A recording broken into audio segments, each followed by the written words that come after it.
수준이에요 지금.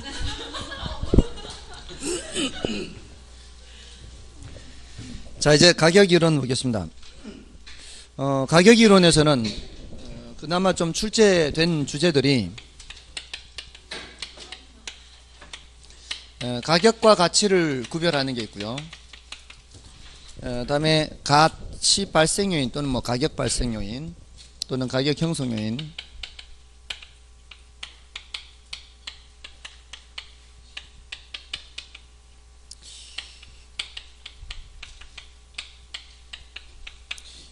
여기 있고요. 다음에 가격제 원칙이에요. 자, 여기서 어떤 경우에는요, 이걸 이제 가치 형성 요인, 가치 발생 요인 이렇게 표기하기도 하고요. 어떤 경우에는 또 가격 형성 요인 이렇게 하기도 하는데, 여기도 가격제 원칙, 어떤 경우는 가치제 원칙 이렇게도 하고요. 여긴 또 가격과 가치를 구별을 해요. 이건 또 가격 이론이라고. 이게 왜 이런가 하면은 예전에는요, 이 우리 부동산학이 일본에서 공부하고 온 사람들이 대부분이었어요. 그래서 그 일본에서 공부하고 온 사람들은 가격과 가치를 구별을 하지 않았어요. 경제학에서처럼 경제학에서도 가격과 가치를 구별하지 않아요. 근데 미국에서 공부하고 온 사람들이 가치와 가격을 이제 구별을 하는 겁니다. 그러면서 용어들이 가격이라고 되어 있는 것들이 가치로 바뀌기 시작한 거예요. 근데 경우에 따라 이렇게 가격 이렇게 쓰잖아요.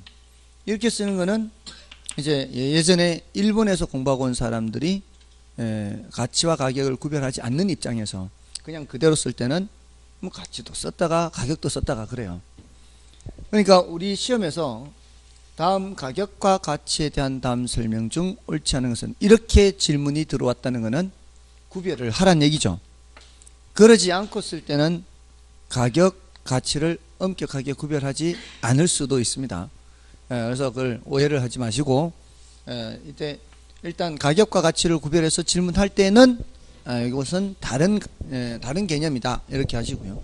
그렇지 않고 어떤 때는 가치 형성 요인, 어떤 때는 가격 형성 요인 하더라도 그는 너그럽게 봐줘야 되는 거예요. 아시겠죠? 이제 흐름이 달라, 흐름이. 일본 쪽 부동산학, 영국, 미국 쪽 부동산학. 제가 봤을 때는 이제 장기적으로 봤을 때는 이게 엄격하게 구별이 될 겁니다. 이제 가치, 여기도 가치라는 말을 이제 써야 되겠죠. 근데 이제 경우에 따라 그럴 수 있어요. 그런 용어들이 몇 가지가 있어요. 감가상각, 감가수정도 그렇습니다. 감가상각이라는 말은 기업회계에서 쓰는 말이고, 감가수정이란 말은 감정평가에서 쓰는데, 근데 어떤 경우에는 감정평가니까 감가수정이라고 써야 되는데도 불구하고 그냥 어떤 때는 그냥 감가상각 이렇게 쓰기도 하거든요. 그래서 엄격하게 구별을 해서 물을 때는 구별해서 대답을 해야 되지만, 그렇지 않을 때는 바로 너그러이 봐줘야 되는 그런 부분이 있습니다. 자, 여기서 가장 많이 출제된 거는 가격제 원칙이에요. 근데 요놈하고 요놈 두 개는 요거 출제된 것의 반 정도씩, 그러니까 요거 두 개 합쳐야 얘가 이만큼 출제된 정도, 뭐 이런 정도입니다. 자, 이 가격과 가치를 구별하는 거는 가치와 가격. 이제 가치와 가격 구별하는 게 제가 봤을 때는 구별을 해야 되는 게 맞는 것 같아요. 제가 이제 경제학을 많이 공부를 했으니까 그때는 가치와 가격을 구별하지 않았습니다. 그 이유는 경제학에서는 단용재를 취급을 해요. 한번 쓰면은 이제 사라져버리는 물건이에요. 그런 단용재의 경우에는 시장에서 지불하는 가격, 시장에서 형성되는 가격, 형성되고 지불하는 가격이 곧 그 물건의 가치와 같다라고 보는 겁니다. 근데 내구재의 경우에는, 단용재가 아닌 내구재의 경우에는 한 번만 쓰는 게 아니잖아요. 오랫동안 쓰죠. 올해만 쓰는 것도 아니고 내년에만 쓰는 것도 아니고 10년, 20년 동안에도 쓸 수 있단 말이에요. 그러니까 그 앞으로 얻을 수 있는 편익을 생각을 해야 될 거 아니에요. 앞으로 얻을 수 있는 편익을 생각해서 지금 시점에서 가치를 판단해야 돼요. 자, 그러니까 이게 실제 거래되는 가격하고 오차가 있을 가능성이 상당히 많습니다. 그래서 그 물건이 갖고 있는 그 실제 가치를 판단해서 그것을 가액으로 나타낼 필요가 있다는 거예요. 그래서 가치와 가격을 구별하는 편이에요. 내구재이기 때문에. 자, 근데 이거는 좀 추상적이죠. 근데 가치라고 하는 게, 가치를 판단한다는 게 굉장히 추상적입니다. 근데 이걸 가액으로 표시한 게, 이제 금액으로 표시한 게, 화표로 표시한 게 가격이니까 이거는 구체적이고요. 이게 좀 주관적인 성격이 강하다면 이거는 객관적 성격이 있고요. 이거는 일정 시점에 여러 가지가 있습니다. 보험 가치, 과세 가치, 보상 가치, 이런 식으로. 예를 들어 오늘 날짜로 이거 보험에 가입하면 보험사에서 판단하는 가치가 바로 보험 가치예요. 세금을 매기면 과세 가치가 되고요. 또 수용이 되면은 수용의 보상 가치가 나오고요. 또 시장 가치도 있고 또 사용 가치도 있고 여러 가지 가치 개념이 동일 시점에 있을 수 있어요. 근데 요거는 가격은 오직 하나로 표시해야 되죠. 그래서 이런 차이가 있고요. 다음에 그 가치라고 하는 것은 장래 기대되는 편익의 현재값 이렇게 하고요. 장래 기대되는 편익의 현재값 이렇게요. 여기 앞에 생략되어 있죠. 앞으로 예상되는 편익의 현재값 이렇게요. 근데 이거는 실제로 지불된 가격값 이렇게 구별을 하고요. 그다음에 가치는 가격 플러스 마이너스 오차 이렇게 하죠. 가치는 가격 플러스 마이너스 오차. 자, 이 가격 플러스 마이너스 오차가 나타나는 것은 요거는 단기적인 현상이죠. 단기적으로 왜곡되는 겁니다. 그래서 앞에 우리 부동산 시장 특성 했었죠. 과장국수 비비자 할 때 수급 조절 곤란이 있었죠. 수급 조절이 잘 안 되면은 단기적으로 가격이 왜곡된다 그랬죠. 그걸 얘기하는 겁니다. 그러니까 장기적으로는 어찌 되고요. 장기적으로는 일치하죠. 장기적으로는 가치와 가격이 일치하지만 단기적으로는 왜곡될 수 있다. 뭐 이런 내용들입니다. 여기 이제 가치와 가격을 구별하는 내용이고요. 그렇게 어렵지는 않은 것이기 때문에 이 정도는 좀 봐두실 필요가 있죠. 그리고 390쪽에 참고 박스에 있는 가치와 가치의 다원적 개념, 여러 가지 가치 개념들이 있죠. 그거는 이제 여러분들이 확인하시면 되겠고요. 다음에 부동산 가격의 특징해서 여기서는 이제 괄호 1번과 2번을 좀 더 주의를 해 두시고요. 교환의 대가인 가격과 용익의 대가인 임료로 구성되어 있다. 자, 여기서는 교환의 대가인 가격이라 할 때는 매매 시장에서의 가격을 말하고요. 용익의 대가인 임료로 구성되어 있다 할 때는 이거는 임대 시장에서 얘기죠. 그리고 이거는 원본과 과실의 상관관계에 있다. 이렇게 할 수가 있고요. 다음에 밑에 괄호 2번은 소유권 기타 권리 이익의 가격이다. 자, 여기서는 소유권에만 가격이 있는 것이 아니라 기타 권리에도 가격이 있을 수 있다는 겁니다. 기타 권리에서 그 밑에 예컨대 해서 있죠. 세 번째 줄에 예컨대 동일 토지 위에 지상권, 임차권 등이 설정되어 있는 경우 그 각각에 대하여도 뭐가 형성된다는 거예요. 가격이 형성된다는 거예요. 그러니까 이러한 그 지상권, 임차권 등이 설정되어 있는 토지가 수용이 된다면 그 수용 보상금을 산정할 때 소유권의 가격도 계산해야 되겠지만 지상권이나 임차권에 해당하는 가격도 계산을 해야 되겠죠. 이 사람들도 이제 사용을 못하게 되어버렸으니까 그래서 각각에 대해서 가격을 결정한 후에 그 각각에 대해서 보상해주는 만큼을 감안해서 소유권자에게도 보상을 해야 되겠죠. 그렇게 해서 하나의 물건에 여러 가지 권리가 있을 때 각각에 대해서 가격이 형성될 수 있다는 거, 그걸 좀 더 주의하시면 되고요. 3번과 4번은 별로 어렵지 않고요. 그 다음에 5번은 수요자 경쟁 가격이라는 얘기는 공급 조절이 잘 안 되는 게 특징이죠. 부동산의 경우는 공급 조절이 잘 안 되니까 어떻게 해요? 수요자들이 많아지면은 가격이 올라가고 수요자들이 줄어들면 가격이 내려가고 공급 변화에 의해서 가격이 형성된다기보다는 수요에 의해서 가격이 형성되는 그런 특성이 있다는 얘기입니다. 다음에 넘어가 있어서 부동산 가격의 하방 경직성, 이건 이제 밑으로는 잘 안 떨어진다는 얘기죠. 위로는 잘 올라가더라도 뭐 그 정도고.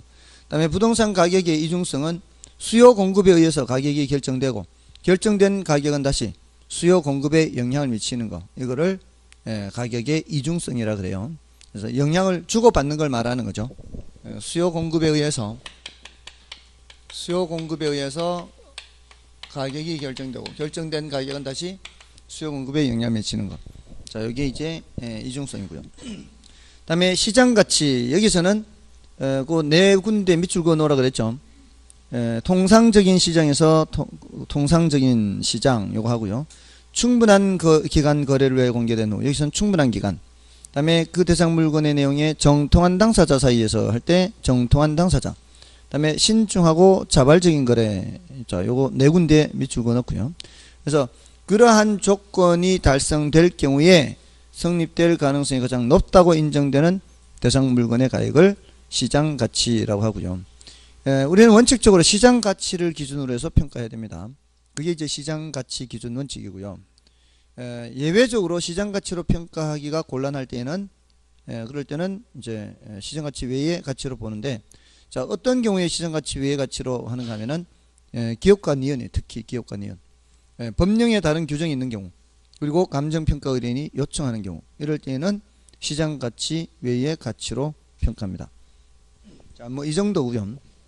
지금 여기서 말씀드린, 방금 말씀드린 그런 내용들은 여기 요거 아니잖아요. 요 내용 그나마 조금 더 체크를 하시고요. 자, 이 가치 형성 요인, 가치 발생 요인은 제가 이 어떤 때는 이제 가치 형성 요인, 가치 발생 요인.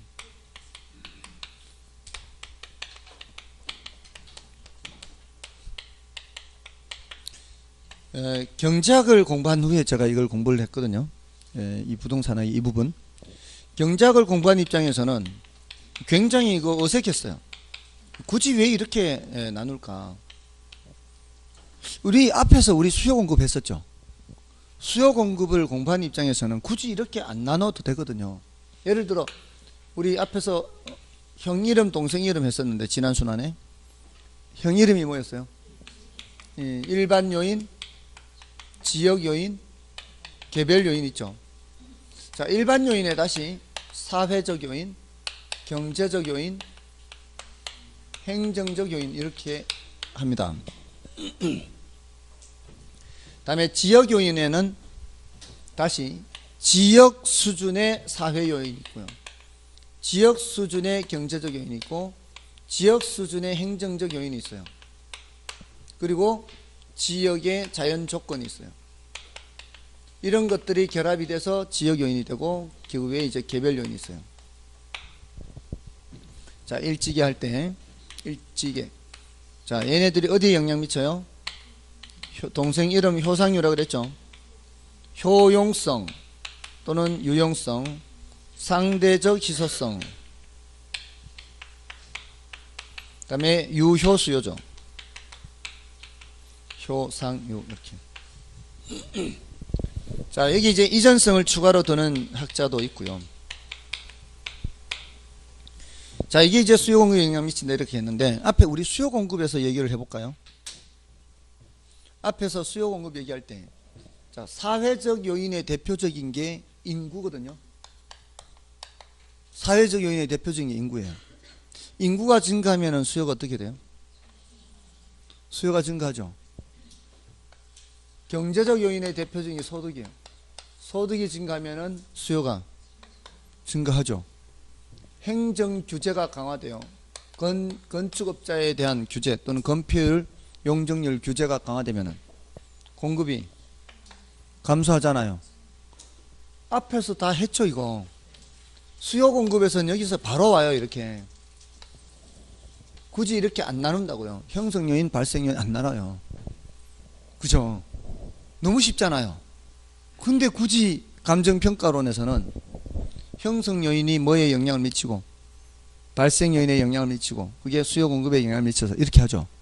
이게요. 더군다나 얘네들은 여기에는 관계가 없어요 사실은. 이거는 일반적인 얘기를 하는 거거든요.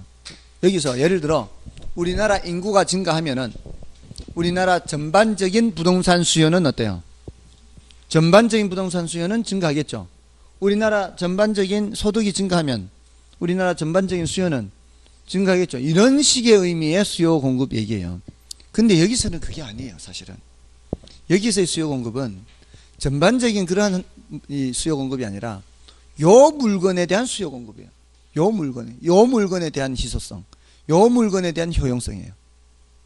그러니까 우리나라 인구 증가하고 우리나라 소득 증가하는 거는 요 물건의 효용성하고는 별 관계가 없어요. 요 물건의 효용성은 뭐하고 더 관계 있는가 하면 이 지역의 인구하고 더 관계가 있어요. 왜냐하면 이 주변 지역의 인구가 증가하면은 배우지가 더 좋아지는 거죠. 그러면 요런 건물에 세를 얻는 사람 입장에서는 요거 세를 얻었을 때 수익이 괜찮을 수 있죠. 그럼 요런 물건의 효용성이 높아지지 않겠어요? 배우지가 좋아지니까. 그럼 요런 물건의 효용성이 좋아지니까 요 부동산에 대한 수요가 증가하겠죠. 요 구체적인 부동산에 대한 것을 얘기하는 거예요. 그러니까 얘는 별로 중요하지 않아요. 사실은 얘가 더 중요한 거죠. 얘가 이 지역의 인구, 이 지역의 소득 수준, 요 부동산에 대한 어떤 규제, 요런 형태의 부동산의 규제, 요런 형태에 대한 부동산의 규제가 더 강화되면 요런 물건을 이제 앞으로 잘 못 짓는단 말이에요. 잘 못 지으면 어떻게? 요런 거는 희소하게 되겠죠. 희소성이 커지겠죠. 그러면 이제 공급이 이제 이런 부동산 공급이 이제 더 이상 늘어나지 않는다는 얘기죠.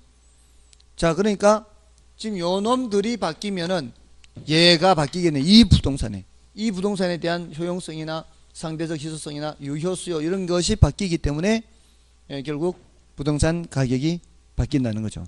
그렇게 해서 감정평가 과정을 거친다는 거예요. 그래서 처음에는 이걸 이해를 못했어요. 왜 굳이 이렇게 따질까? 이렇게 하면 되는데 이렇게 나눌 필요가 없는데 그렇게 생각했지만 이제 나중에 좀 더 공부하고 나니까 이걸 이제 평가를 해야 되는 거야. 이 건물을 평가하는 입장에서는 이런 식으로 일지계가 어디에 영향을 미쳐서 이 건물의 효용성이나 상대적 효용성이나 유효수 여기에 영향을 미쳐서 결국은 가치가 발생하게 되는 거예요. 이 구체적인 이 물건의 가치가 발생하는 거예요. 그래서 이렇게 따로 얘기하는 거죠. 그러니까 제가 공부를 덜 했던 것이었죠. 이해를 못했던 거는. 아무튼 자, 그래서 가치 형성 요인, 일지계가 어디에 영향 미친다? 발생형, 효상류한테 영향 미쳐서 결국 여기에 영향을 미쳐서 가치가 발생하게 된다는 거죠. 자, 그 과정에서 효상류 어느 하나만 있어서는 안 되고 상관결합에 의해서 함께 있어야 되죠. 세 가지가 동시에 있어야 됩니다. 됐죠? 자, 여기 이제 가치 형성 요인, 가치 발생 요인 얘기고요. 자, 그 가치 형성 요인 안에 보시면은 393쪽에 그 참고 박스가 있죠. 그 참고 박스가 있는데, 자, 그거는 구체적으로 제가 외울 필요는 없다 그랬죠. 구체적으로 외울 필요는 없는데, 한 번도 출제된 적은 없고요. 한 번 정도 팁은 드려. 어떤 팁을 드리는가 하면 거기 이제 사회적 요인도 있고 경제적 요인도 있고 행정적 요인도 있죠. 자, 이렇게 사경행 이렇게 있는데 어떤 경우에는 과거에 그래서 10년도 넘었는데 행정적 요인에 속하는 거, 경제적 요인에 속하는 거, 사회적 요인에 속하는 거. 자, 이렇게 구별하는 문제가 있었어요. 근데 그 많은 걸 어떻게 외우겠어요?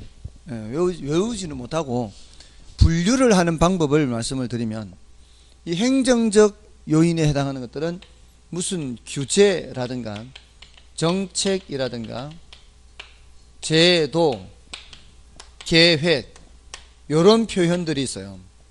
이건 다 누가 하는 것들이에요? 정부가 하는 거죠. 규제, 정책, 제도, 계획 이런 거는 정부가 하는 것들이지 않습니까? 이런 표현들이 있는지 없는지를 보는 거예요. 이런 표현들이 있으면은 행정적 요인이에요. 이런 표현이 없으면 그 다음으로는 경제적으로 올라가세요. 경제적이라고 할 때는 물가, 고용, 임금, 소득, 산업구조, 이자율 등등등 이런 표현들이 나오죠. 이런 것들은 다 뭐예요? 경제지표들이죠. 자, 이런 경제지표들이 나올 때에는 경제적 요인이 되는 거고요.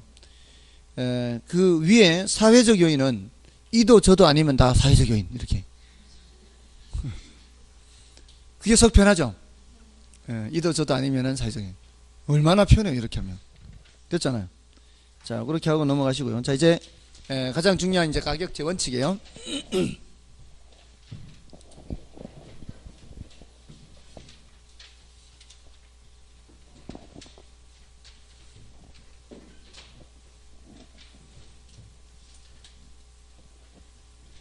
자, 이 가격제 원칙은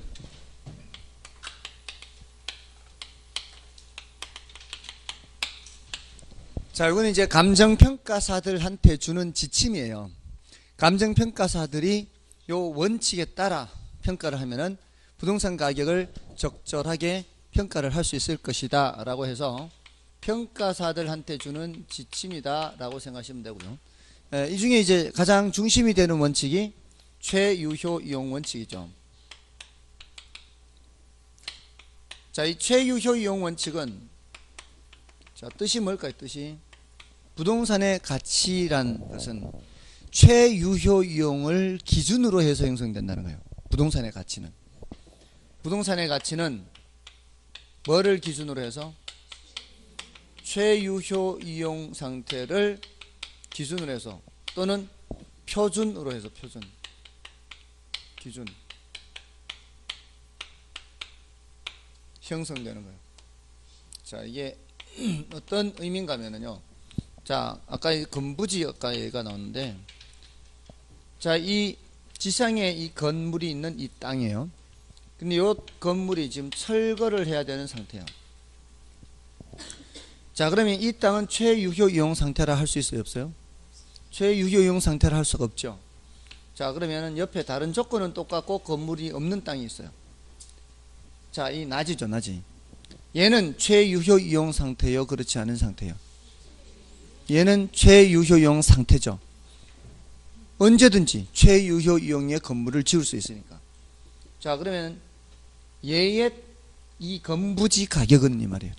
건부지 가격은 요 낮이 상태의 가격보다는 낮게 평가되겠죠. 먼저 뭐를 파악해야 돼요? 먼저 요걸 파악해야 되죠. 먼저 요걸 파악한 후에 감가시킬 일이 있으면 감가를 하는 거죠. 뭐를 표준으로 해서? 최유효 이용을 표준으로 해서 감가시킬 일이 있으면 감가시켜야 돼요. 그러니까 어떤 부동산을 평가를 할 때는 그 부동산의 최유효 이용 상태가 뭔지를 먼저 파악을 해야 되겠죠. 그래야 그 최유효 상태를 기준으로 해서 감가시킬 일이 있으면 감가시키고 경우에 따라 예외적으로 증가시킬 일이 있으면 증가시키니까 뭐를 먼저 파악해야 돼요? 최유효 이용 상태를 파악을 해야 되죠. 자, 근데 그 최유효 이용 상태인지 아닌지를 보는 방법이 부동산의 내부 상태를 보고 최유효 이용인지 아닌지 보는 게 있고요. 부동산의 외부 상태를 보고 부동산과 그 인근 환경, 부동산과 그 인근 환경 외부 요인을 보고서 판단하는 방법이 있단 말이에요. 그래서 내부 관련 원칙의 몇 가지, 외부 관련 원칙의 몇 가지 이렇게 해서 말씀을 드렸었죠. 그래서 지금까지 가격제 원칙 2월까지는 5가지를 그렇게 말씀을 드렸어요. 내부 관련 원칙의 균형의 원칙이었죠. 이 균형의 원칙이라는 것은 내부 구성 요소 간의 균형이 달성되어야 부동산의 유용성이 최고로 발휘된다는 거예요. 내부 구성 요소 간 균형. 요거 말씀드릴 때마다 제가 엘리베이터 말씀드려요. 엘리베이터가 건물의 규모에 맞게 용량이 설정이 되어 있어야 되는데 너무 과해도 안 되고 너무 모자라도 안 되고 그러면은 최유효 이용이라고 할 수가 없죠. 최유효 이용이라고 할 수 없으면 가치는 떨어지게 되고 그럴 때 떨어뜨리는 감가는 기능적 감가 이렇게 했단 말이에요. 그 다음에 이제 기여의 원칙이겠죠. 기여 원칙. 이 기여의 원칙은 부동산의 가치라는 것은 각 구성 부분의 기여도의 합이라는 거죠. 각 구성 부분의 생산비 합이 아니죠. 생산비 합이 아니고 뭐의 합이다?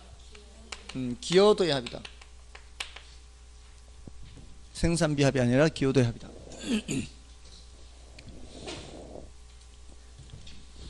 생산비 합이 아니라 기여도의 합이다. 그래서 지난번에 500만 원을 들여서 수리비 500만 원을 들여서 1000만 원을 더 받을 수 있다면 그럼 당연히 그렇게 해야 된다 그랬죠. 그럼 비용은 500만 원 들었지만 가치는 1000만 원 올라가니까 그러니까 그게 바로 기여도의 합의 의미란 얘기죠. 그래서 이거는 추가 투자를 할지 말지 판단할 때 이걸 적용할 수가 있죠. 그리고 지난번에 이거 말씀드리지 않았나요? 이렇게 이런 게 기억나시는지 모르겠습니다. 앞토지가 있고 뒷토지가 있을 때 앞토지 소유자한테 요만큼 사가지고, 앞토지가 현재 100만원 제곱미터당 100만원인데 요게 20제곱미터를 100만원씩 주고 2천만원 총 주면은 요만큼 사서 편입을 해시키면 맹지가 자료형 토지가 될 수 있죠. 이럴 때 2천만원에 살 수 있다 없다? 제곱미터당 100만원인 땅 20제곱미터 2천만원 주고 살 수 있다고요? 뒷토지 소유자는 엄청난 가치 상승이 있겠죠.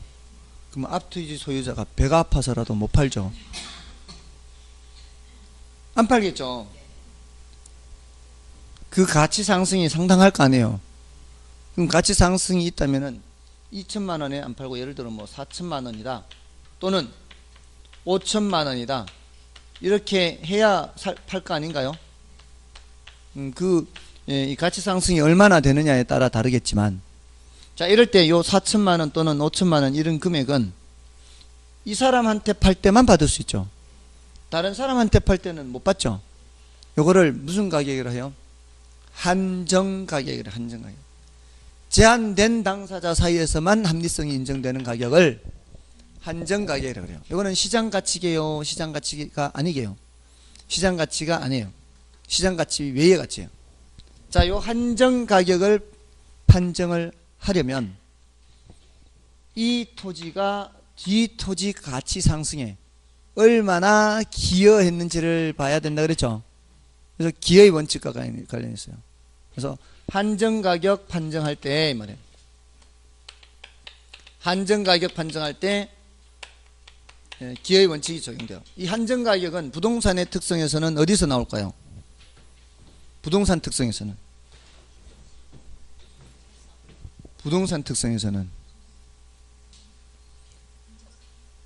인접성도 관련이 있을 수 있죠. 여기서는 특히 앞토지는 분할이 되는 거고 뒷토지는 병합이 되는 거죠. 병합 분할 가능성. 합쳐지잖아요. 뒷토지에. 앞토지는 지금 쪼개지고 있죠. 앞토지는 분할되고 있고 뒷토지는 병합되고 있잖아요. 병합 분할 가능성에서 나온다고. 몇 페이지인지 알려드릴까요? 42페이지인가요? 적어놨어요.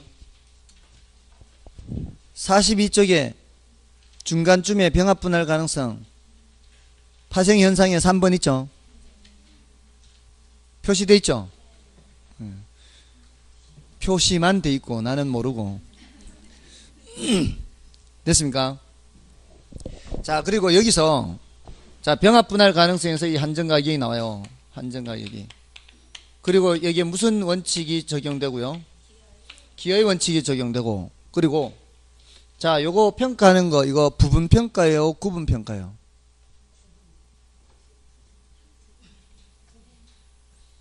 부분만인지를 확인해요. 꼭 부분만인지 하나를 다 하는 건지.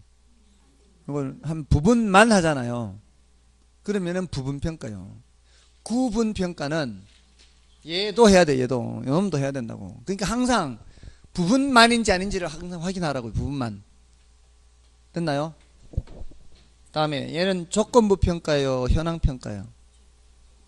얘는 조건부 평가예요. 조건부.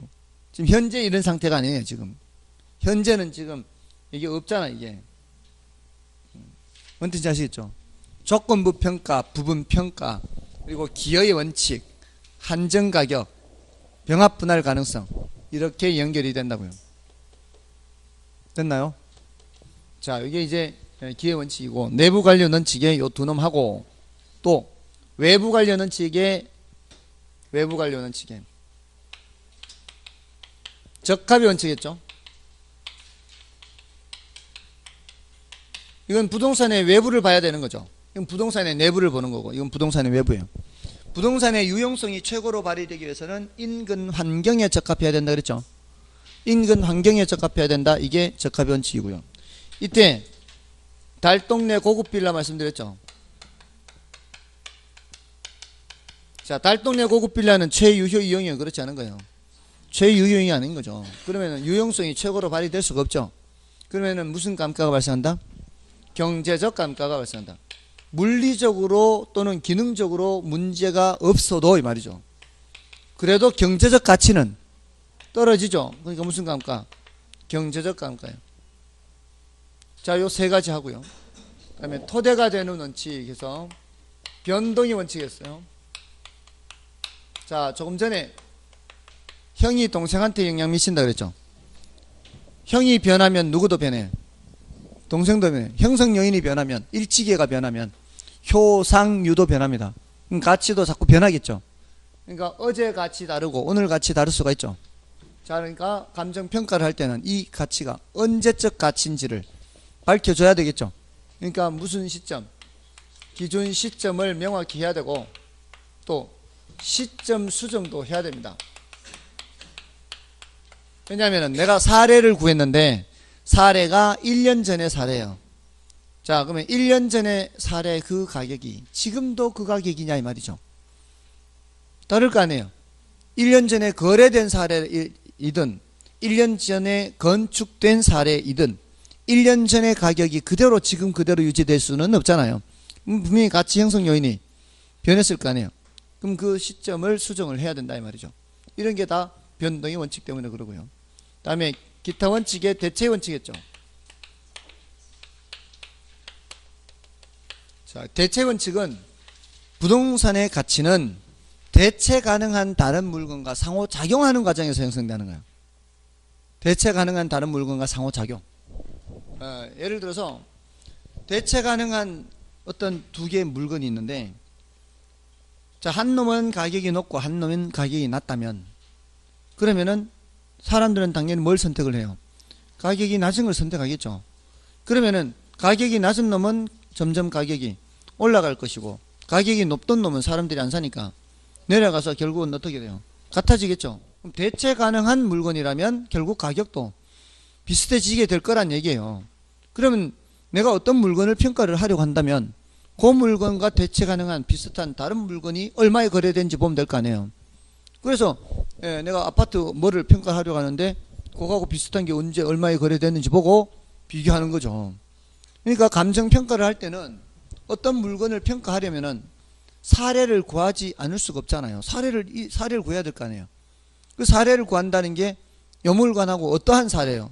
대체 가능한 사례를 구해야 되겠죠. 그래서 대체 원칙은 감정평가 3방식 모두 관련되는 거예요.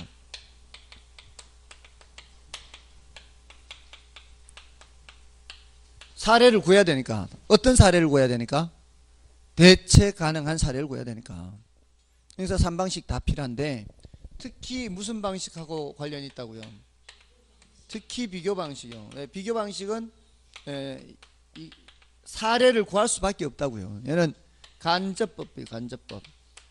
이 간접법이라는 게 사례 자료를 활용하는 것을 말하거든요. 근데 그 사례가 어떤 사례라 해야 된다고요? 대체 가능한 사례. 대체 가능한 사례. 이게 대체 원칙이에요. 그래서 대체 원칙과 관련해서는 이렇게 또 표현해서 질문합니다. 대체 원칙이란 동일한 효용이라면 가격이 싼 거, 동일한 가격이라면 효용이 높은 것을 선택하는 것과 관련된 원칙이다. 이렇게 됐나요? 자, 일단 요 5가지를 확실하게 해 두시라고 말씀을 드렸어요. 열 몇 가지가 되죠. 그 열 몇 가지에서 이 5가지에서 60, 70% 나와요. 5가지만 해도 60, 70%니까 이 합격 점수는 나옵니다. 근데 민법에 조금 보태줄 필요도 있잖아요. 민법에서 우리가 도움 받아야 되나? 민법에 보태줘야 돼요. 민법이 보통 좀 더 어렵죠. 민법이 좀 더 어렵습니다. 보통은 그게 분량도 더 많은 편이고요. 민법 다른 데서도요. 이 민법이 더 시간이 길어요. 결혼보다. 물론 이제 그 강의하시는 분들의 시간 스케줄에 따라 다르겠지만 대체로 지금까지 보면은 제가 출강하는 다른 학원은 민법을 9주도 모자라 가지고 일요일 보강도 하고 막 그런 분도 계세요. 그러니까 민법이 그만큼 이제 부담이 된다는 얘기죠. 분량이 많아요. 민법이. 그래서 어려워요. 그래서 예전에 그 보강 같은 거 많이 했었거든요. 옛날에는. 이제 보강을 하면은 민법은 기본이고 보강이. 그리고 결혼도 보강하고. 결혼도 사실 분량이 많은 편이잖아요. 민계공이 다 많죠. 근데 그 당시는 월화수목금토까지 수업을 했었어요. 과목별로 수업을 했거든요. 그러니까 월화수목금토 수업하는데 결혼 보강 한 주, 민법 보강 한 주, 일요일 날 해야 되니까 공법 보강 한 주 하면은 수험생분들 입장에서는 한 달에 하루만 쉬어요. 하루만. 일요일 하루만 쉬는 거예요. 계속 하고 나와야 되니까. 이거 못하는 거죠. 못해요. 요즘 사람들 못해요. 요즘 사람들이 지능이 좀 더 좋아졌나 봐요. 공부를 그렇게 하고도 옛날보다 적게 하고도 합격하는 거 보면. 옛날 사람들도 엄청 많이 했거든요. 근데 엄청 많이 했는데도 합격률에 별 차이가 없어요. 근데 오히려 요즘은 공부를 덜 하는데 합격률이 더 높아요. 그러니까 지능이 훨씬 그 몇 년 사이에 한 10년 사이에 굉장히 진화를 많이 한 것 같아요. 아무튼 옛날에 많이 그렇게 했어요. 근데 정말 그러니까 너무 힘들잖아요. 사람들도 힘들고 저도 힘들고. 저도 한 학원에서만 보강해야 되는 게 아니잖아요. 다른 학원에서도 보강해야 될 거 아니에요. 그럼 저도 마찬가지. 일요일 계속 보강하면 피차 힘드니까. 그래서 한 6, 7년 전부터인가 그래서 저는 보강을 없이 그냥 9주 남으면 9주대로 8주 남으면 8주대로 그래서 이제 중요도가 낮은 거는 이제 저때 설명하고 이때 설명 안 하고 뭐 이렇게 하고 중요도가 높은 거는 계속 설명하고 이렇게 그렇게 이제 방법을 바꿨죠. 그래서 보강이 없는 겁니다. 보강이 없는 게 훨씬 낫죠. 아무튼 자, 요 5가지는 확실하게 해 두시고요. 5가지. 자, 여기서 여력이 되시는 분들은 3가지만 더 하십시오. 3가지. 이게 되신 분들은 여력이 안 돼요.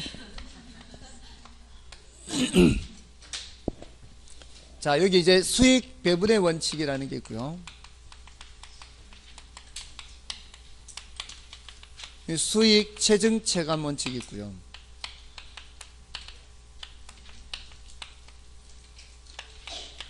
듣고 보면 안 어렵습니다. 여기 경쟁의 원칙이 있어요. 요 3가지. 자, 이 중에서 좀 어려운 게 요놈이 어렵지 다른 건 안 어려워요. 왜냐하면 요건 또 마음의 눈으로 봐야 되니까. 요건 또 숨어 있는 걸 봐야 돼요. 지난주에 제가 경제지대 뭐라 그랬죠? 잉여라 그랬죠. 시치미. 매 이름표 생각하면 안 된다 그랬잖아요. 원래 매 이름표인데 매의 다리에 달아놓은 이름표인데 이제는 그렇게 생각 안 하잖아요. 그런 것처럼 그 경제지대를 잉여로 생각을 하는 것처럼 자, 이 수익을 배분한다라는 말을 보면서 어떻게 배분하는지를 그 머릿속에 이제 연상을 시켜야 되는 거죠. 여기서 말하는 수익 배분은 생산 요소한테 배분하는 거예요. 생산 요소한테. 자, 제가 땅을 갖고 있어요. 여러분 중에 누구는 돈을 갖고 있어요. 여러분 중에 누구는 노동력을 갖고 있어요. 여러분 중에 누구는 경영 노하우를 갖고 있습니다. 자, 4가지 생산 요소요. 생산 요소의 4분법이라 그래요. 노, 자, 토, 경영까지 넣습니다. 이제. 자, 이렇게 4가지 생산 요소가 힘을 합쳐서 자, 우리 임대업을 합시다. 개발해서. 자, 제가 땅을 댈 테니까 누구는 돈 대고 누구는 어떻게 하라 코치 해주고 누구는 노동력을 대서 부동산을 개발해서 임대업을 합시다. 자, 그래서 발생하는 임대료 수입을 나누자는 겁니다. 그 수익을 나누는 거예요. 충분히 이해되시죠? 자, 이렇게 된 사람들이 수익을 나누는데 누구한테 최종적으로 남게 되는가 하면은 토지한테 최종적으로 남아요. 토지한테. 다른 생산 요소한테 먼저 줘요. 먼저. 자, 요거는 토지한테 남는다. 잉여. 이렇게 생각해도 되고 이게 지대, 일종의 지대라고 생각하시면 돼요. 다른 생산 요소한테 먼저 주는 이유는 다른 생산 요소는 이동이 가능하기 때문에 그래요. 이동이 가능해서. 지금 세종시에 가면은 아직 개발되지 않고 그대로 있는 땅들이 많습니다. 그 택지 정리는 있는데 건물이 안 올라간 땅이 꽤 돼요. 옆에는 다른 땅 건물 올라가 있는 데 많아요. 건물 올라가 있는 데 많은데 중간중간에 건물이 안 올라가 있는 데도 있다고요. 왜 그런 건물이 안 올라가 있는 게 있겠습니까? 지금 건물 지어봐야 공실이 많으니까, 이게 그 건물 지으려면 자금을 많이 투입을 해야 될 거 아니에요. 그럼 자금이 묶여버리죠. 그러면 수익도 나지 않고 손해보는 거죠. 자, 그러니까 어떤 위치의 토지가 건물이 올라가지 않고 거기 남아있다는 얘기는 자본이 투입이 돼도 그 자본에 대한 수익이 충분치 않을 것 같으니까 안 오는 거 아닌가요? 충분할 것 같으면 당연히 오겠죠. 자, 그러다가 드디어 이제 건물이 올라간다. 이제는 어떤 확신이 선 거예요. 투입을 해도 충분한 수익이 될 것 같으니까 온 거 아닌가요? 자, 그러니까 결국 토지는 수동적이 될 수밖에 없다는 거죠. 어떤 생산 요소한테 먼저 가는 수밖에 없어요. 자본이라든가 노동이라든가 경영이라든가 이 이동 가능한 생산 요소에 먼저 가고 수동적으로 최종적으로 남는 것만 누구한테 떨어진다고요? 토지한테 떨어진다고요. 자, 거기에 숨어 있단 말이에요. 자, 수익을 배분하는데 각 생산 요소한테 배분하고 토지한테는 최종적으로 남게 된다. 이게 숨어 있다고요.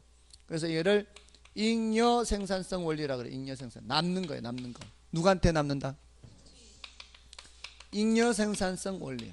그래서 얘를 토지자녀법의 근거가 된다 그래요. 토지자녀법. 수익환원법에 있어요. 수익환원법. 수익환원법의 토지자녀법의 근거가 되는 거. 이거 수익배분원칙. 됐나요? 자, 이러면 이제 그나마 조금 더 기억하기가 쉬울 거고요. 그 다음에 수익체증체감 원칙은 이미 앞에서 했었어요. 지난주에 지대론 할 때 수학체감의 법칙이었죠. 수학체감의 법칙이 뭐예요? 수학체감 법칙. 어느 정도 단계까지는 수익이 점점 증가하다가 어느 정도를 지나서는 수익이 점점 줄어드는 거죠. 자, 어떤 지역에 건물이 이렇게 올라가는데 1억을 들이는데 2억에 분양할 수 있고요. 추가로 1억 더 할 때 1억 5천에 분양할 수 있고요. 자, 이런 식으로 어느 정도까지는 수익이 남죠. 수익이 남죠. 여기는 똔똔이 되고 여기 이제 이렇게 된다면 얘는 안 하는 게 낫죠. 수익이 점점 줄어들어서 투입 비용도 지지 못할 때에는 안 하는 게 낫겠죠. 그래서 수익 체증 체감 원칙에 의하더라도 이런 얘기를 할 수 있어요. 추가 투자를 할지 말지 판단할 때 뭐를 적용한다? 수익 체증 체감 원칙을 적용한다. 이렇게. 자, 이렇게 하고요. 그다음에 경쟁의 원칙은, 자, 이거는 초과 이윤을 빼고 설명할 수가 없어요. 초과 이윤이 발생하면은 뭐가 나타나게 돼 있어요? 경쟁이 나타나게 돼 있죠. 경쟁이 나타나면은 초과 이윤은 사라지게 되겠죠. 자, 여기 이제 경쟁의 원칙이에요. 결국은 초과 이윤이 사라지게 된다는 거죠. 중요한 건 결국 초과 이윤이 사라진다는 겁니다. 자, 이거는 감정평가사들이 평가할 때 너무 과대평가하지 말라는 얘기예요. 자, 어떤 건물은 임대가 100% 되고요. 1년, 앞으로 1년간 대기 손님도 있어요. 자, 이러면 엄청난 수익이죠. 자, 그거 보고, 야, 이거 괜찮은 부동산이네 하고 너무 과대평가하지 말란 얘기예요. 왜냐? 이런 건물이 있다면 앞으로 2, 3년 내에 그 옆에 생기죠, 또. 돈 잘 버는데 옆에 다른 사람들이 가만히 있겠냐고요. 그러면 생기면은 앞으로도 20년, 30년 계속 그렇게 버는 게 아니란 말이에요. 그죠? 또 이렇게 너무 많이 생기다 보면 또 수익이 오히려 줄 수 있죠. 그럼 또 수익이 줄어든 게 또 오래 가겠냐고요. 그러면 이제 더 이상 안 짓고 이제 이렇게 되면 또 수익이 다시 어느 정도의 공실이 있는 상태, 그 상태를 감안해서 감정평가를 해야 된단 말이에요. 여러분이 나중에 물건을 살 때도 마찬가지죠. 지금 임대가 잘 되고 그런다 해서 앞으로도 잘 되겠냐고. 분명히 경쟁자가 생길 거란 말이죠. 제가 거제에도 수업을 했었는데 몇 년 전에 그 원룸을 4개를 갖고 있는 분이 계셨어요. 4개. 총 가액이 40억 대요. 근데 빌린 게 한 20억 대요. 예, 근데 그 20억대 이자만 해도 어디야?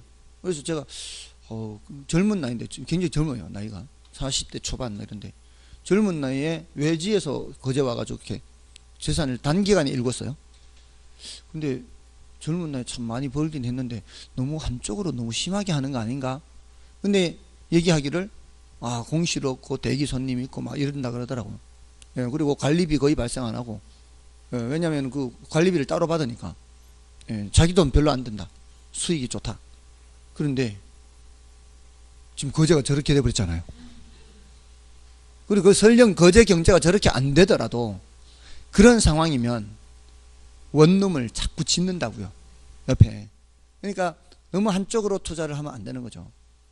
제가 봤을 때는 지금 거기에 전 재산이 들어가 있다면 지금 위험한 상황이에요. 오히려 대출을 많이 안고 샀기 때문에 안 팔려요. 그러니까 너무 한쪽으로 하면 안 되는 거죠. 포트폴리오예요. 포트폴리오.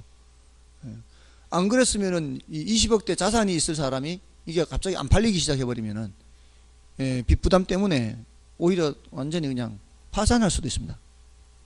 아무튼 평가를 할 때는, 감정 평가를 할 때는 경쟁의 원칙을 고려해서 지금 현재 많이 발생하는 것 같아도 나중에 초과이익이 사라질 걸 감안해서 너무 과대평가하지 말라는 얘기예요. 됐나요? 자, 요게 이제 가격 재원칙 3개 다 해서 기본적으로 5개는 해 두시고요. 나머지 추가로 된 거 3개. 이 정도면은 거의 80% 가까이는 커버가 돼요. 그 정도면 되지 않겠습니까? 100점 받으려고요? 80점이 되잖아요. 자, 그렇게 해서 나머지 이제 여러분들이 읽어 주시면 되겠습니다. 좀 쉬고 이제 지역 분석, 개별 분석 뒤에 내용들을 보겠습니다.